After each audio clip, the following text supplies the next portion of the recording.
Okay gamers, this is going to be a walkthrough of Flying Dog.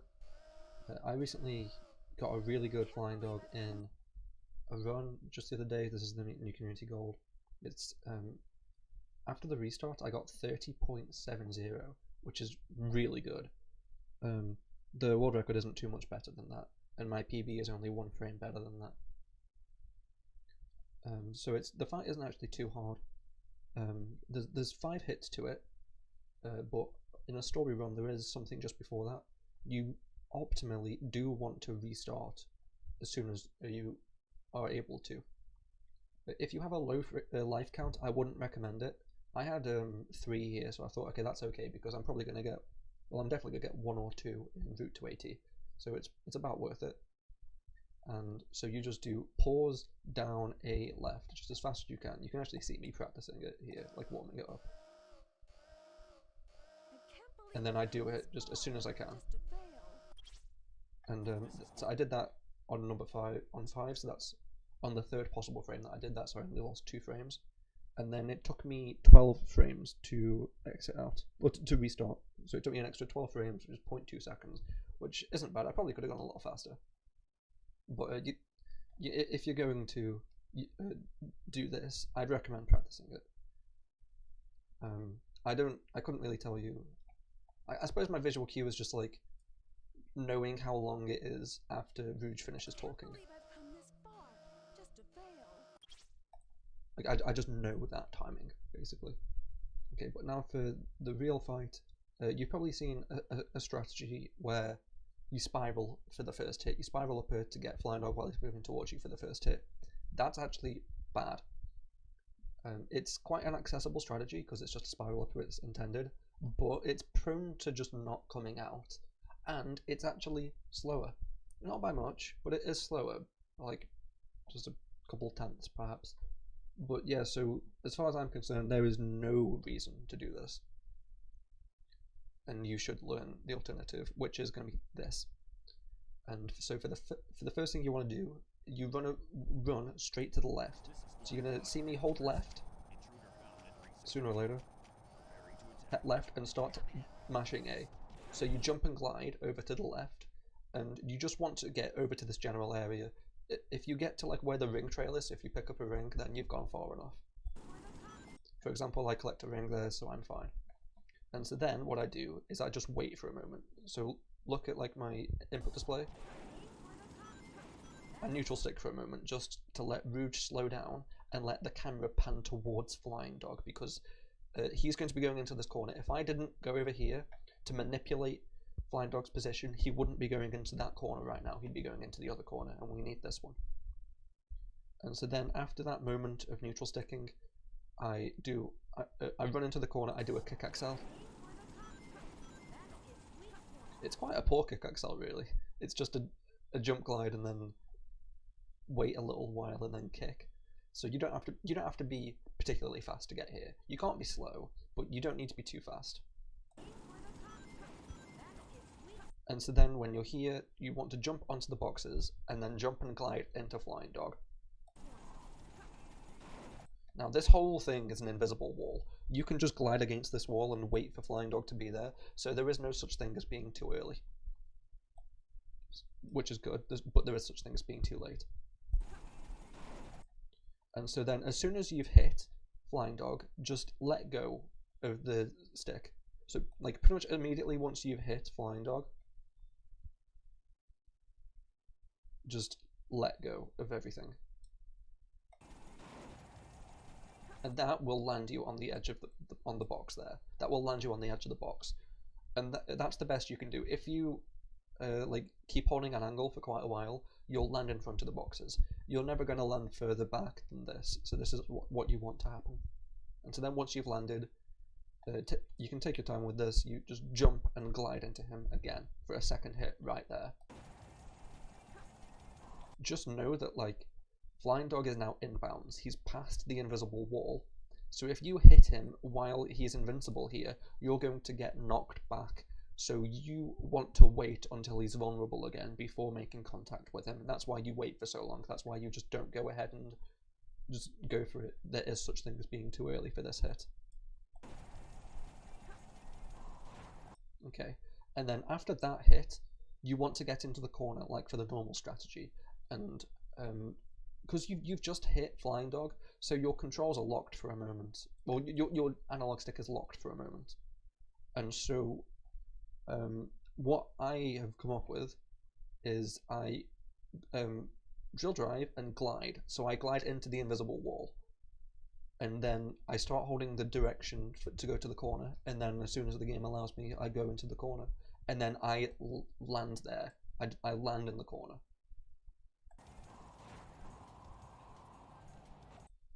See that? So yeah. And so you don't need to like spend a long time learning OA. You just go straight from A to B back to A, and then yeah, you can start holding the angle to go into the corner, and Rouge will take a while to go there, and then she will go there. And then you want to have a pretty good like timing on when to glide here. You don't want to start gliding after the hit really close to the ground. You want to start gliding pretty close under Flying Dog. You can aim for like exactly between Flying Dog and the ground, which is pretty much what I manage here. So I'm like exactly in the middle, and that's good because before landing you need to do a spin in the air to buffer your spiral, and you need to do it clockwise because of camera shenanigans. You cannot get a spiral upper from doing it counterclockwise in this scenario. You have to go clockwise, which for me is annoying, but there's no alternative, so you have to learn it. And so you see I don't even go a full 360. I go from like holding this angle around to here, and that's totally fine. Yeah, because the camera turns, the camera basically does that final stretch for you. So you don't actually need to go a full 360 on your controller. Oh, to be fair, I do actually start on the left, like start fully left. I guess I paused at a wrong time to identify that. But what I said is still true, actually. And so then, yeah, so you do the spiral, and then you stand on the ground, and you have a spiral buffered. So then, if you want to play a bit safe, you can actually just wait for a little bit. Just wait for a moment, and then at the last moment, use your spiral. But for me, I'm going to use it pretty much as soon as I can. Which isn't straight away, to be fair, because this next hit is actually the hardest hit if you want to get a good time in this fight. It's the hardest. We'll just watch it to start with. So that was it. That was me hitting him. And so just to show off the angle Flying Dog was at when I hit him, I'm going to advance a little bit. So as you can see, Flying Dog is basically exactly in line with this corner, and that's optimal. This is like near perfect, if not perfect. As Flying Dog turns around, if you hit him while he's facing anything over this direction, you lose the manip, and so Flying Dog will go into the other corner for the next hit. He needs to be facing exactly this way or anywhere this direction, and optimally you want it to be exactly here, because it takes time for the Flying Dog to turn back around for the next hit, so you want to minimize that as much as possible. And it's actually compounded, because it takes like, for every like extra bit he turns this way, it takes like quite a substantial amount of time for like an IL setting for him to turn back around. If you're trying to get a good IL time, you need to be at this direction or you just reset. You can lose like many tenths if you just do it the slightest bit over this way. And so you need good height to hit him, obviously, because he's very high up. You don't want to do a glide reset or anything, just the height that the spiral gives you, that's what you want. And so I spiral upward at a moment where I could go straight into Flying Dog at the exact right time. Feel free to like not be super optimal. Feel free to go a bit later. I wouldn't recommend going any earlier. So yeah, that's perfect. Generally, you know, if you just want to play safe or something, you will hit Flying Dog when he's a bit further this way. That's not like, so I try to get this perfect strategy every time, but quite often I'll get him when he's facing a bit to the left. It just happens because it is quite a precise timing. He moves pretty fast. Getting him exactly now, like is hard, because it's not like you're just trying to call it out and then press a button when he's at the time. You're trying to navigate to him in a 3D space at that exact moment. It is pretty tough, especially because you don't have much room to work with, and you don't have much time to work with. So it is common that you'll face this way, and so that's totally fine. You can just go for that as your main strategy through whatever means. But yeah, that's how it is done pretty much optimally, and that is why, because you want him to face this way. And so for the next hit, you just wait a little bit, and then you do another spiral. So jump and spiral, and you can do your turn in like any direction for this. Or at least I'm pretty sure you can, because I do it counterclockwise, whereas the other one was clockwise. To be fair, the camera was turning this way, so maybe you have to do it counterclockwise for this one. I'm not sure. I don't think I've ever tried it clockwise. And so then it's a similar thing for the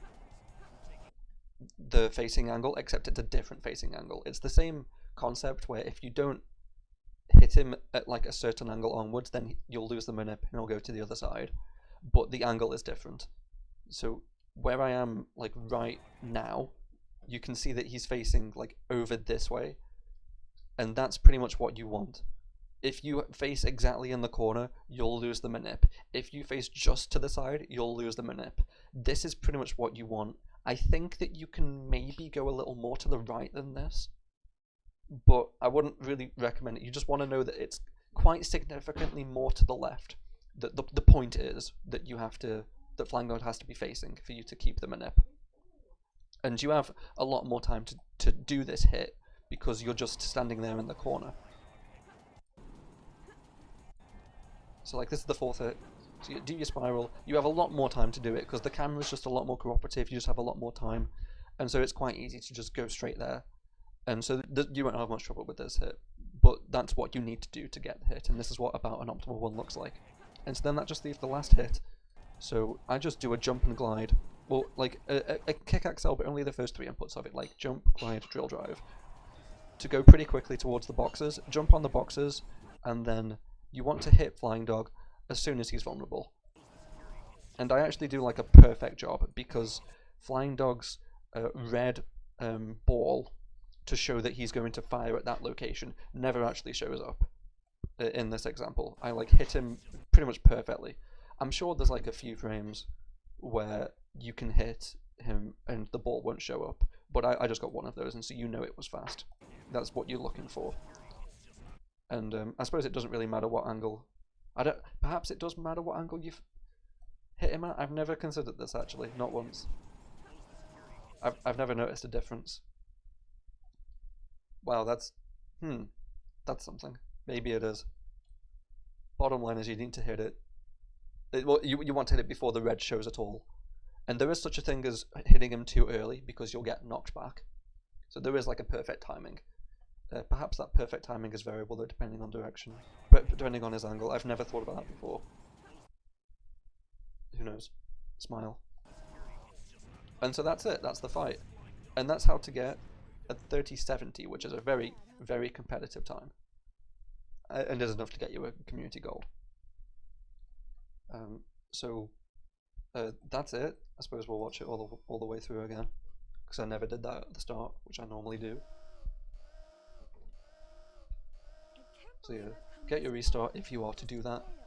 Oh yeah, that's another thing. If you don't do that restart, then time starts 0.85 seconds early, and so this would have been a 31.55. So for reference. So yeah, don't spiral, just go to the left, wait, and then kick XL into this direction. First hit, neutral stick, land on the box. Second hit, glide, so drill and glide into there so you can land perfectly with a buffered spiral. Go for these two hits with Flying Dog facing the correct angle at minimum, and then go for the hit at the perfect timing. And that's the fight. Alright gamers, thank you for watching.